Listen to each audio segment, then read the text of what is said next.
afternoon, my fellow Michiganians, Michiganders, or whatever you happen to call yourselves. Welcome to Wolverines State Sports Talk, and today we're going to be mentioning the game that's going to happen in 18 hours. Michigan taking on Wisconsin in the Wolverines' first road game of the season at noon tomorrow on Fox. I was doing some research on Wisconsin before this game, and, this Wisconsin team, believe it or not, doesn't scare me quite as much as I would have thought they would, considering how bad they beat us last year. I personally feel like last year was an anomaly for Michigan football, and I think they're proving it this year. But here's the keys for Michigan to win this football game, because I think this is a game that they should win and that they are going to win, just based off of, on paper, the stats, talent on both sides. I believe Michigan has the better of all of that. But this is what Michigan needs to do to avoid what technically would not be an upset, because as you can see, Wisconsin's favored by 1, but this is what Michigan would need to do to avoid a loss. So the first thing I'm going to talk about, they need to have a balanced attack. Last week I think we saw the problems when you don't have a balanced attack.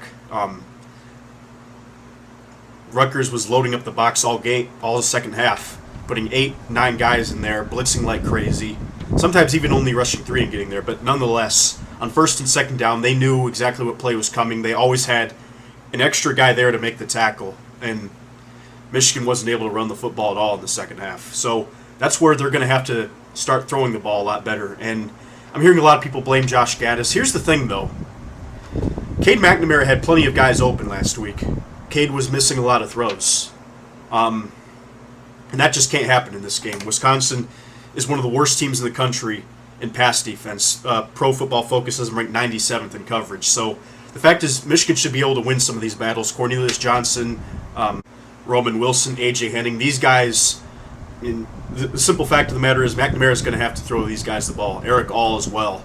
The fact is there are talented receivers on this team. It's just McNamara has to complete these throws, and I think he will, actually, because most of the season, McNamara has not really struggled with accuracy or not throwing the ball hard enough. It was really only a problem in the second half against Rutgers. So I just think that half for Michigan's offense was an anomaly because, when you have 7 great halves to start the season and then 1 really bad half, I think they came out overconfident. They're up 20-3.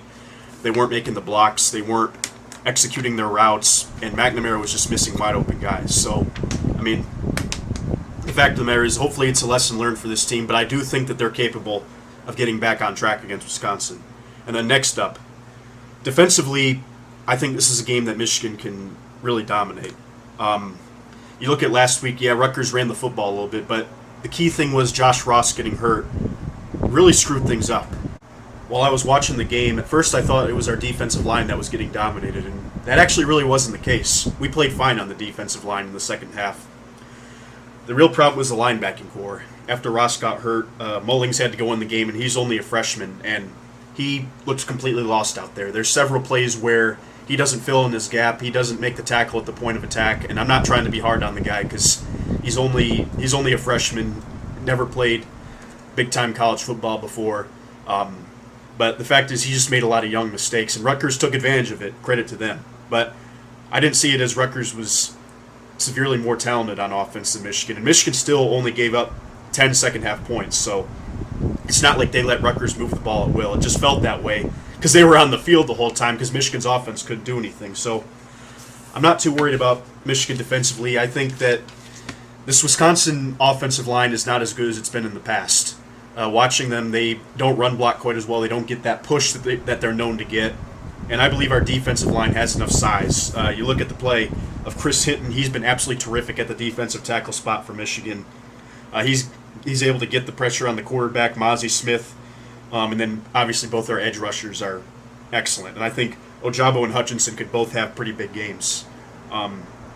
So as long as Ross is in the game, I don't really see us having many problems. And Wisconsin has not shown the ability to throw the football, so that's not a concern for me. All right, third thing. Andrew Vestardus is the starting center for Michigan, a team captain, and he's a guy I really like. It's weird because on Pro Football Focus it says that he's one of the worst pass blocking centers in the league, but when I watch his tape, it's not really all that bad. I'm not really sure what they constitute as a pressure, but I will say this: the interior offensive line and Vestardus as well, they really struggled in the second half against Rutgers. And I'd say of all the linemen this season, Vestardus probably has performed the worst out of all the starting five. So we need more out of the senior captain. And you look at Wisconsin. Here's why I'm concerned. Wisconsin's interior defensive line can create a lot of pressure. They did last week against Notre Dame. You look at Benton, Henningsen, and Sunborn at the linebacker spot. They all can rush the passer. And if we don't protect the interior a lot better, they're going to have a field day. So that's something that we're going to have to get cleaned up, or else McNamara is going to be running for his life. Blake Corum is not going to have a lot of room to run. I anticipate Wisconsin's going to load the box. They're going to do exactly what Rutgers did. So Michigan is going to have to protect the interior a lot better than last week. And then last thing is something Michigan needs to keep doing. I would say the main reason they didn't lose to Rutgers, they played about as bad of a half as they could have in the second half. But there's one thing that they did not do. They did not turn the football over. And I think that's a huge reason why this Michigan team, that's why this team feels a lot different than in the past, because in the past they were making all kinds of sloppy mistakes, penalties, but they've cut back on the penalties, they've cut back on the turnovers significantly. And if they can keep that up, I think this is a team I think they could win the Big Ten. I'm just going to be real with you. But they got to be able to keep this up. And you look at Wisconsin, they've really struggled with ball security. Graham Mertz has struggled fumbling the football. Wisconsin is one of the worst turnover teams in the nation. So if this game goes the way the whole season has been going, I could see Michigan, if they just force one or two more turnovers than Wisconsin, then I can see Michigan winning this one handily. So my prediction is, I'm going to say the final score will be Michigan 21, Wisconsin 13. It's always going to be tough to play at Camp Randall Stadium, and I do think Wisconsin will keep it close. I think that their defensive line is very good, and they could give our interior some problems.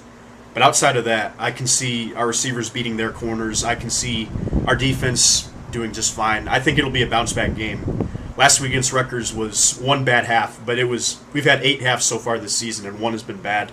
I think it's safe to say that it's an anomaly, at least at this point. So if this game goes the way the whole season has been going for both teams, Michigan, on paper, is the better team and should win.